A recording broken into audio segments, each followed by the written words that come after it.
Hi hello. आज एक रानमेव्याचं तुमच्यासोबत व्हिडिओ शेअर करत आहे बघा. आम्ही गावाला आलो होतो, ते तुम्हाला तर माहितीच असेल. मागचा व्हिडिओ गावाकडचा होता, आता हा पण गावाकडचाच आहे. आम्ही नांगर चिन्ह लावलं होतं आणि आता बहिणी म्हणत होत्या की चल आपण काढूया. पण काढायला गेलो तर आम्हाला वाटलं ते छोटं असेल, म्हणून तिने वरूनच काढलं. ते एकदम तुटून आलं वरून, म्हणून एकदम खाली खाली आपण मग नंतर पार घेऊन बघितलं तर नंतर एवढं आतमध्ये होतं, भरपूर आतमध्ये होतं. आणि याला जास्त कष्ट करावे लागत नाहीत.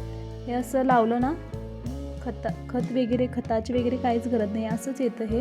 ह्याला एक वेल येते लांब आणि त्या वेलीला पण छोटी छोटी फळं लागतात. आणि हे पण नांगर चिन्ह, ह्याला पण आतमध्ये जास्त खोल जातं हे नांगर चिन्ह. 3 ते 4 वर्षांनी हे नांगर चिन्ह काढतात. आणि हे दोन्ही नारळाच्या झाडाच्या मध्ये आहे, म्हणून एवढं म्हणजे आम्हाला हे काढायला एवढं जड जात होतं.